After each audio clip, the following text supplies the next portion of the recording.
The wind howled across the open fields of Willow Creek Ranch, sweeping dust across the horizon as the sun dipped low, painting the world in fiery orange.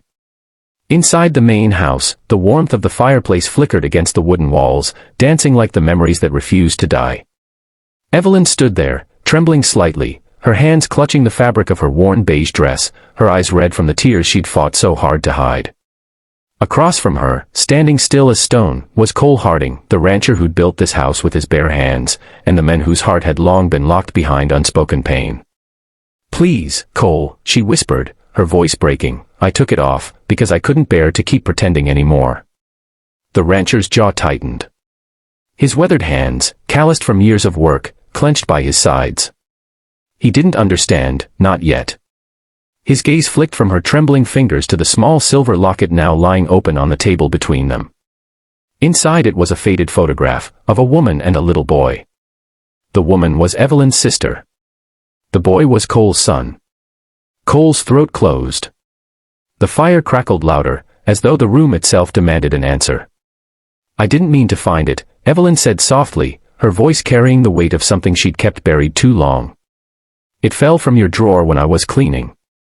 I opened it because I thought it might help me understand you. But now I wish I hadn't." Cole took a step forward, his boots heavy against the old wood floor.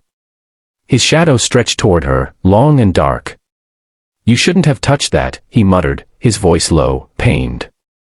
"I know," she replied. "But I had to see what it was that you've been holding onto all these years. You live like a ghost, Cole. You work, you ride, you fix fences, but you never live. You don't let anyone in. And now I know why." Cole's eyes met hers, and for the first time, she saw fear there, raw and real. "That locket," he said, his voice breaking, "was the last thing my wife gave me before she died. And the boy, my boy, he's gone too. The fire took them both. Everything I loved burned that night." Evelyn's breath caught in her throat. She'd heard rumors, of course, the tragedy that had turned the once bright-eyed rancher into a recluse, but she'd never known the full truth. And now, standing before him, she understood why he'd built those walls around his heart.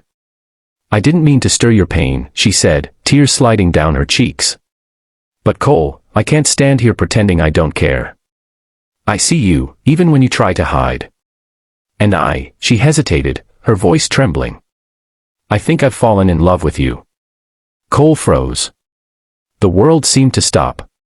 Outside, the wind howled against the shutters, and the fire popped, sending a spark flying toward the hearth. His eyes softened, confusion flickering across his face like a man waking from a long, painful dream. "You don't know what you're saying," he said quietly. "I do," she insisted, stepping closer. "I know it's wrong. I know you're still broken. But I can't walk away anymore. I took off the necklace you gave me, the one you said was just a token of kindness, because it was a lie. It wasn't kindness, Cole.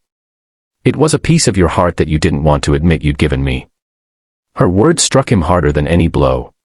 He took a deep breath, his voice hoarse. "Evelyn, I can't love you. Not when I failed the ones I already had." "You didn't fail them," she said fiercely. "You lost them. There's a difference. And hiding from the world won't bring them back." Cole turned away, his eyes glistening. "You don't understand. Every night I see their faces in the firelight. Every dawn I hear their laughter in the wind. I don't deserve peace. I don't deserve you."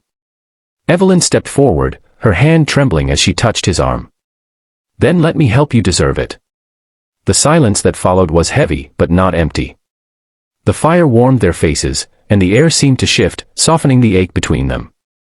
For the first time in years, Cole didn't pull away from the touch of another soul. He turned toward her slowly, his eyes meeting hers, eyes filled with pain, regret, and something else he hadn't felt in years, hope. "I don't know if I can," he whispered. "You don't have to," she said. "You just have to try." The moment stretched, fragile, beautiful. The firelight painted gold across her face, and he realized just how deeply she'd managed to reach into his darkness. He'd spent years locking the world out, believing that love was a luxury reserved for the unbroken. But now, staring at Evelyn, he wondered if maybe, just maybe, love was what could heal him. He reached up, brushing a strand of hair from her face. You shouldn't love me, he said softly. Too late, she replied with a trembling smile. Cole's eyes closed for a moment as he fought the flood of emotion rising inside him. When he opened them again, there was a fire there, not of pain, but of resolve. He took her hands in his. You've changed everything, he said. And that scares the hell out of me. Then be scared, she whispered. But don't run. He let out a shaky breath. I don't want to run anymore. And with that, he pulled her close, not in passion, but in surrender.